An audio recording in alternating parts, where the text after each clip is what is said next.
Pemirsa, seorang ibu rumah tangga di Blitar, Jawa Timur ditemukan meninggal dunia di dalam kamar. Diduga korban dibunuh oleh suaminya sendiri. Seorang wanita berusia 47 tahun ditemukan tewas dalam kamar oleh anaknya di lingkungan Bence, Blitar, Jawa Timur. Korban ditemukan dengan luka di kepala. Polisi langsung menggelar olah TKP. Diduga korban meninggal akibat benturan benda tumpul di bagian samping kepala. TKP sementara korban itu didapati luka memar ataupun retak di kepala bagian kiri di dekat telinga, itu yang mengeluarkan darah. Jadi dari hidungnya juga keluar darah. Sementara suami korban sempat menghilang hingga akhirnya ditemukan terluka di sungai. Diduga terjatuh dari tebing saat berusaha kabur. Menurut warga sekitar, korban dan suaminya sering ribut sebelum ditemukan meninggal. Belum itu pernah cerita sama saya, kan tetangga sawah. Memang hubungan kurang harmonis, sampai sawahnya dijual untuk mencukupi kebutuhan istri, permintaan istri. Tapi memang ada ketidakharmonisan akhir-akhir. Sejumlah barang bukti telah dibawa oleh Satreskrim Polres Blitar untuk penyelidikan, sedangkan jenazah korban dibawa ke Rumah Sakit Mardiwaluyo untuk diotopsi. Sementara terduga pelaku yang merupakan suami korban belum bisa dimintai keterangan karena kondisinya kritis akibat terjatuh dari tebing. Dari Blitar, Jawa Timur, Robi Ridwan, iNews melaporkan. Informasi selengkapnya kami sudah terhubung dengan AKP Ardian Yudo, Satreskrim Polres Blitar. Selamat sore Pak Ardian. Selamat sore, Mbak. Pak Ardian, benarkah pembunuhan terjadi diawali oleh cekcok rumah tangga antara suami istri? Ya, dapat kami jelaskan terkait masalah cekcok yang terjadi, itu memang hasil keterangan dari saksi-saksi di seputaran TKP juga mengatakan bahwa ada cekcok, sehingga memuncak untuk suaminya untuk melakukan, diduga suaminya untuk melakukan pembunuhan. Seperti itu, Mbak. Baik, sebenarnya apa Pak yang menjadi permasalahan ekonomi kah atau yang lain?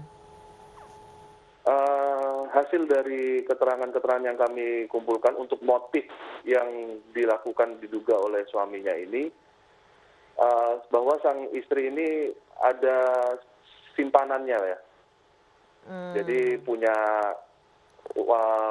pria simpanan, sehingga sang suami juga ketahuan oleh sang suami sehingga melakukan perbuatannya seperti itu, diduganya seperti itu. Baik, pelaku saat dicari ternyata ditemukan di tebing. Saat ini kondisinya seperti apa, Pak? Untuk pelaku sendiri, diduga pelaku sekarang sudah dilaksanakan CT scan karena lukanya ada di bagian kepala, dimungkinkan jatuh dari tebing tersebut. Sampai sekarang sudah sadar, akan tetapi belum bisa kami mintai keterangan. Seperti itu, Mbak. Baik, saat ditemukan oleh anak korban, sudah meninggal berapa lama, Pak, korban? Dari anak korban, jadi antara di rumah itu ada dua anak. Anak pertama jam 11.23.00 malam hari itu terakhir bertemu dengan korban. Setelah itu istirahat, kemudian anak kedua datang dari tempat kerjaannya pukul 01.00. Jadi kemungkinan diduga pembunuhan terjadi antara jam 23.00 sampai dengan jam 01.00. Baik, jadi pada saat ditemukan baru saja meninggal dunia, Pak ya?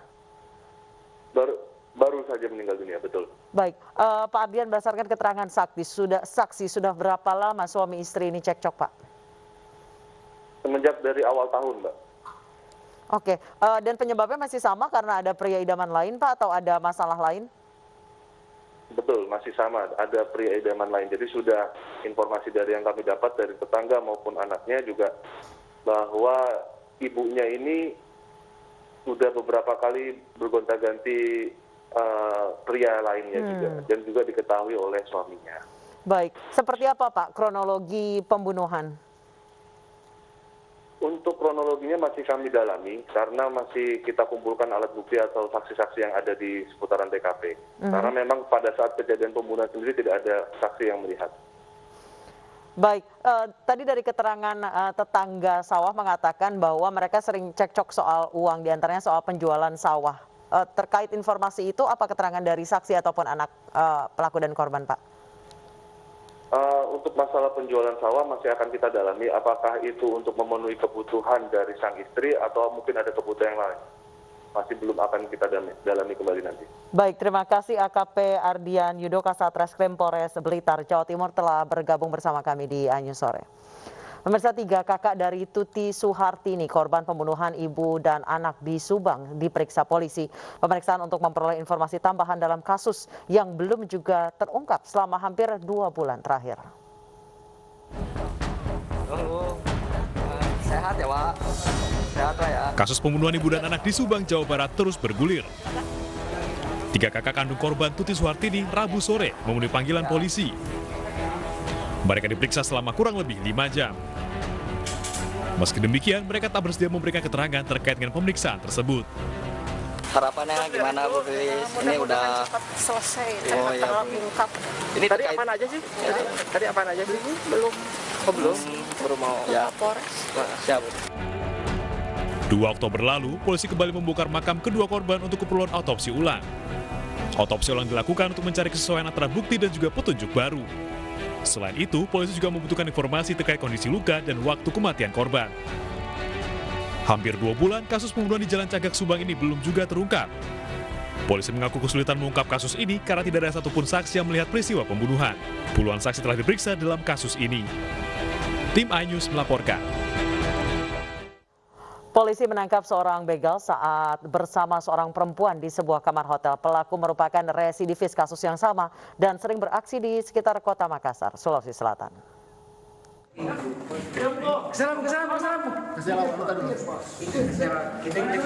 Unit Jatantras Polrestabes Makassar menggerebek sebuah kamar hotel yang disewa pelaku begal sadis bernama Reski, 26 tahun, Kamis dini hari tadi.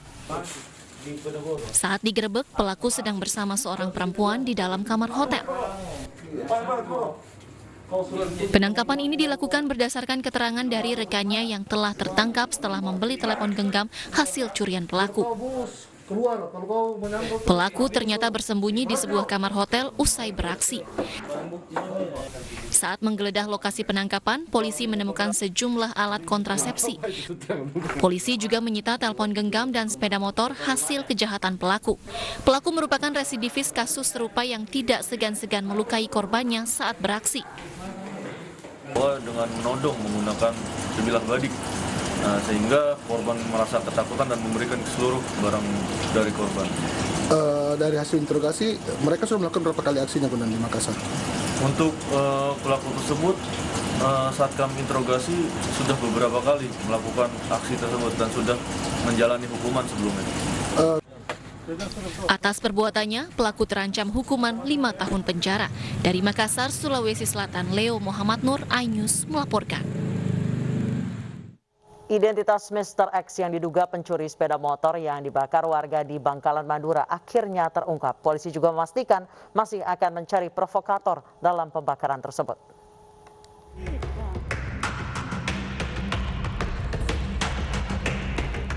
Polisi berhasil mengungkap identitas terduga pencuri motor yang dibakar warga di Bangkalan, Madura, Jawa Timur. Menurut Kasatreskrim Polres Bangkalan, korban adalah warga desa Parsel Bangkalan berinisial R. Dari catatan kepolisian, R merupakan residivis yang 2 kali pernah masuk penjara untuk kasus yang sama. Setelah kita lakukan identifikasi dan kita cocokkan dengan bukti-bukti yang ada, keluarga membenarkan bahwa jenazah itu adalah yang berinisial R tersebut. Sebelumnya seorang pria tewas dibakar warga di desa Duwek Buter, Bangkalan, Jawa Timur. Aksi main hakim sendiri ini dilakukan warga karena curiga pria ini akan mencuri sepeda motor. Polisi juga mengungkapkan masih mendalami kasus ini terutama terkait pihak yang memprovokasi warga untuk membakar residivis tersebut. Dari Bangkalan, Jawa Timur, Taufik Sahrawi, iNews melaporkan. 2 petugas perbaikan instalasi kabel telekomunikasi dan 1 orang pengantar galon tewas di gorong-gorong di Jalan Taman Royal 1, Kota Tangerang, Banten. Diduga ketiga korban tewas akibat menghirup gas beracun. 2 petugas perbaikan instalasi kabel komunikasi dan seorang pengantar galon tewas diduga menghirup gas beracun di sebuah gorong-gorong. Peristiwa bermula saat salah seorang korban dari 2 pekerja telekomunikasi masuk ke gorong-gorong lalu pingsan. Kemudian rekan korban yang menolong ikut menjadi korban. Begitu juga dengan korban ketiga yang merupakan pengantar galon yang mencoba menolong. Kapolsek Cipondo menyebut ketiga korban diduga tewas akibat menghirup gas beracun. Pertama nih si korban kebuka ini nih saluran air. Nah kepleset kan, kepleset langsung pingsan di dalam. Si yang 2 korban ini dia nolongin. Akhirnya dia juga mungkin ada gas beracun. Akhirnya kemungkinan ada gas yang diakibatkan dari air yang menguap dari comberan. Karena kita koordinasi dengan Pak Lurah tadi juga sudah lama memang nggak dibuka. Ya. Seorang bocah di Kabupaten Bekasi, Jawa Barat tewas tertabrak truk yang diadangnya. Informasi selengkapnya akan kami hadirkan usai jeda berikut, tetap di Anju Sore.